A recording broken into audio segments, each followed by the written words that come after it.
Welcome back to On the Rise as Canada has defeated the USA 2-1 to earn the bronze medal and the final spot on the podium for the Concacaf Nations League finals. And that just doesn't stop the excitement, as Canada has now earned back-to-back wins on American soil in less than 200 days. And let me remind you, the last time that happened was 67 years ago. And that truly shows how far this program has come, where the Canadian men's national team are at now, how good the squad is, and what Jesse Marsch is doing with Canada soccer and the direction he is taking them. It is the positive steps, it is in the right direction, and this is very exciting because that was a statement win over the USMNT. Albeit for third place, there was so much importance still on that third place match, and I am very excited and very glad we won because that was a very important match to win. And the way Canada played and the way Canada won it made it so much better. The fact that Canada showed the bounce back ability and truly that comeback mentality after a very deflating, very disappointing match against the Mexican national team, against L3 in a very important semifinal, it was very deflating. And I can understand that. But the way Canada was able to bounce back against the USMNT was a statement, was very important, and truly showed that it's still the same Canadian team under Jesse Marsch that we know of. It's still that same team against Suriname. It's still the same team that we saw against Panama in a friendly, and the same team we saw at the Copa America.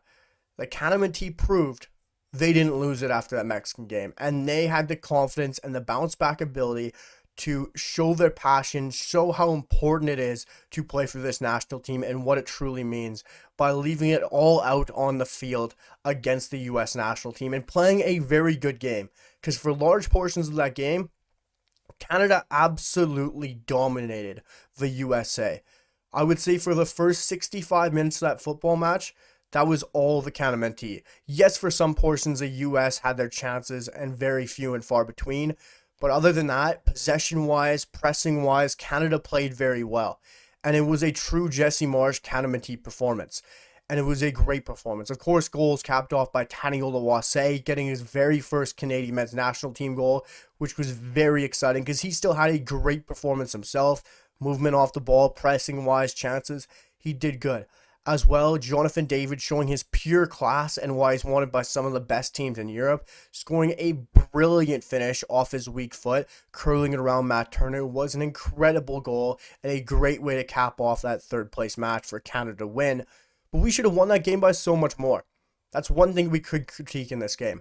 Canada could have won this game 3-4-1 even.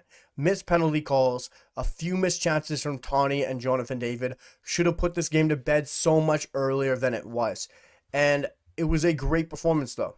We can talk about missed chances, we can talk about how we should have been more clinical, but let's look at the positives. Let's look at how exciting this is to get back-to-back wins over the USA. And more importantly, without Alphonso Davies. Alphonso Davies went off very early in this match. Our captain, our star player, went off with an injury. I'm not sure how major it is yet, but we did this without our big player, without our captain. And everyone else continued to rise up to the occasion and to play their best football. It was a major change. It showed Canada's lack in depth at left back. We had to bring on Nico Seager in a big game. I'm not saying that's a fault, but then we moved Alistair Johnston, who told Christian Jack midweek he has never played at left back in his entire football career and journey, whatever you want to call it. And he's never played there. And Alistair Johnston played a lights out stellar performance at left back.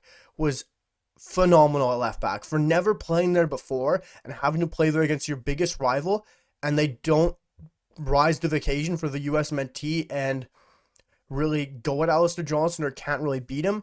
Was amazing to see from AJ. He was a great performance at left back as well as everybody else was on the field, but there were so many key players who I thought in this game, but everyone rised up to the occasion. They played some fantastic football. I could pinpoint everyone in 11, everyone who came off the bench, and talk about them throughout this match reaction, guys, because I am so excited with that win. But there's a few players we have to talk about, especially Nico Seager. Everyone wants to see him in the midfield, but I think Jesse Marsh has now stapled him on as a backup right back. If Richie Laryea was there, it might be a bit different. I'm not sure. That would have been very interesting to find out. Now Nico Seeger has come on for a few performances now for Canada and played at right back, which I find very interesting. He has come on at right back, right midfield, yet to play really much central midfield for the Canadian men's national team, even though that's where supporters want to see him, which I'm not entirely against. Yes, he has the attributes to play there. Yes, he's played there before. But the depth that CanMNT has at center midfield right now is very exciting. And if we have to put him at right back, if we have to put him at right mid, Nico Seeger is extremely good there. And he has proved that against the USMNT. Coming on very early in a must-win game, in my opinion. Yes, for third place, but it was still a must-win game. Was a very good performance. And he truly showed his talent, his ability, his composure.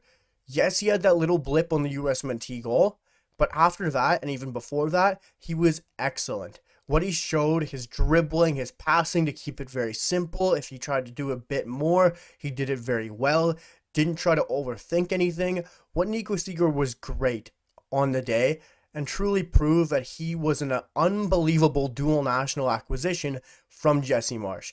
And yes, with all the hype around Promise David and Daniel Jebison, we can't forget about Nico Seeger, because he honestly might end up being the most important dual national acquisition so far under Jesse Marsh, and I truly believe that, because that performance was stellar from both fullbacks.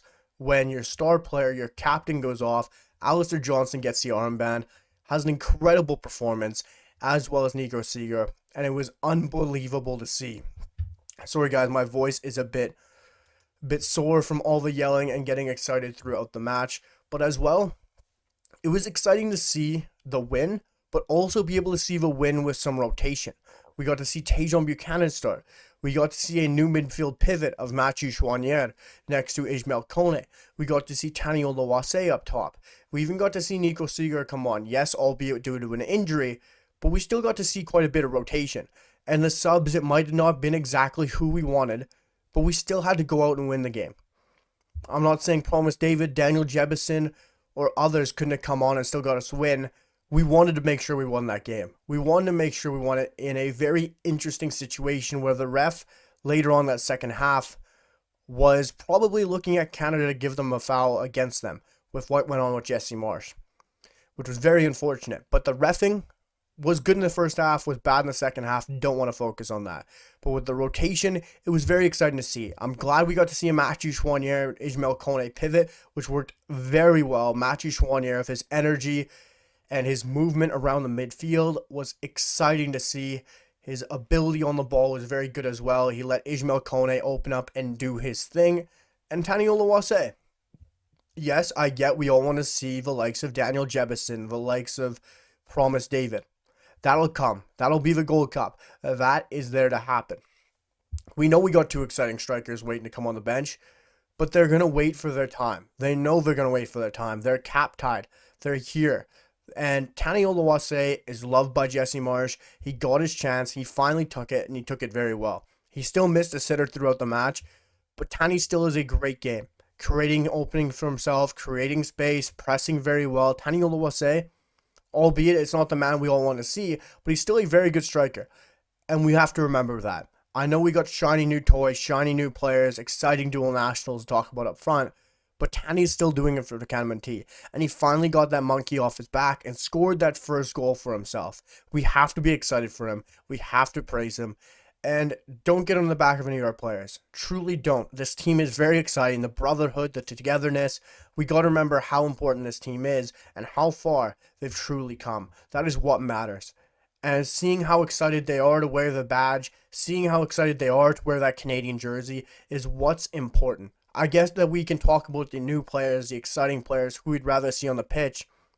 But I think the most important thing for me is seeing players who want to play for a nation, who know how exciting and how important it is to wear that maple leaf on their shirt, to wear that Canadian jersey on their chest. Because when you look at our opposition on the day, half of their team didn't look like they wanted to be there. Half of the USMNT team looked like they could care less to play for their nation. So we have to remember how important it is to know our players love to play for Canada, love to represent their team, and will put absolutely everything on the line for Canada soccer. But guys, Canada has beaten USA back-to-back times away on American soil, and we can't forget how important that is because it's now happened in less than 200 days, and the last time was 67 years ago, and we have now won the bronze medal and embarrassing the USMNT on home soil before the World Cup, and we can't forget how important and how exciting that is, even though it was for a third place game. But Canada has beaten USA 2-1. I'm purely excited. I'm over the moon with that win, guys. A true reaction. Goals from Tani Oluwase as well as Jonathan David. Let me know your thoughts in the comments below on the lineup, on the rotation, on player performances, as well as your general thought on the tournament as well as the match. And I'll be having so much more content come out, guys. If you made it this far, I truly appreciate it. There's going to be so much content coming out, and I'm going to continue to give you guys the best content. Make sure to smash that like button. It really helps out the video and the channel as well. Smash that sub button. Let's continue to move to 600 subscribers as well as 1,000 in the right direction, because your guys' support has been absolutely incredible and always continues to be. Love interacting with you guys in the comments, and I'll see you guys for the next one. Peace.